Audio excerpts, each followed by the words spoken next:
ਇਸ ਵੇਲੇ ਦੀ ਇੱਕ ਚਰਚਿਤ ਖਬਰ ਅਮਰੀਕਾ ਦੇ ਅਲਾਸਕਾ ਸੂਬੇ ਤੋਂ ਆ ਰਹੀ ਹੈ, ਜਿੱਥੇ ਦੋ ਗੁਜਰਾਤੀਆਂ ਨੂੰ ਚੋਰੀ ਕਰਨ ਦੇ ਦੋਸ਼ ਹੇਠਾਂ ਫੜਿਆ ਗਿਆ।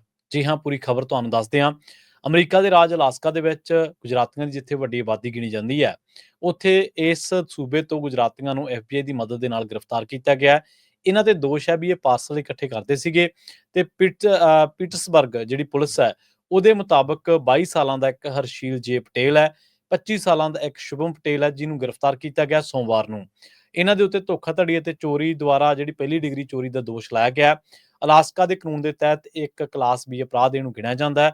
ਦੱਸਿਆ ਜਾ ਰਿਹਾ ਹੈ ਕਿ ਜੇਕਰ ਇਹਨਾਂ ਨੂੰ ਦੋਸ਼ੀ ਕਰਾਰ ਦਿੱਤਾ ਜਾਂਦਾ ਤਾਂ ਦੋਸ਼ਾਂ ਦੇ ਵਿੱਚ ਇਹਨਾਂ ਨੂੰ $1 ਲੱਖ ਦਾ ਜੁਰਮਾਨਾ ਤੇ 10 ਸਾਲ ਤੱਕ ਦੀ ਜਿਹੜੀ ਕੈਦ ਆ ਉਹ ਹੋ ਸਕਦੀ ਆ। ਖਬਰਾਂ ਦੇ ਮੁਤਾਬਕ ਇਹ ਦੋਨੇ ਜਾਣੇ ਕੀ ਕਰਦੇ ਸਨ, ਪਾਰਸਲ ਇਕੱਠੇ ਕਰਦੇ ਸਨ ਅਤੇ ਫਿਰ ਪਾਰਸਲ ਚੋਰੀਆਂ ਵੀ ਕਰਦੇ ਸਨ। ਇਸ ਤੋਂ ਪਹਿਲਾਂ ਵੀ ਕਈ ਬੰਦੇ ਭਾਰਤੀ ਮੂਲ ਦੇ ਨਾਲ ਸੰਬੰਧਿਤ ਇਸ ਤਰ੍ਹਾਂ ਦੀਆਂ ਚੋਰੀਆਂ ਜਾਂ ਡਿਜੀਟਲ ਚੋਰੀਆਂ ਦੇ ਵਿੱਚ ਦੋਸ਼ੀ ਜਿਹੜੇ ਨੇ ਪਾਏ ਗਏ ਨੇ। ਤਾਜ਼ਾ ਜਿਹੜੀਆਂ ਖਬਰਾਂ ਨੇ, ਉਹਨਾਂ ਦੇ ਮੁਤਾਬਕ ਲੰਘੇ ਕੁਝ ਮਹੀਨਿਆਂ ਦੇ ਵਿੱਚ ਇਸ ਰੁਝਾਨ ਦੇ ਵਿੱਚ ਵਾਧਾ ਦਰਜ ਕੀਤਾ ਗਿਆ ਹੈ।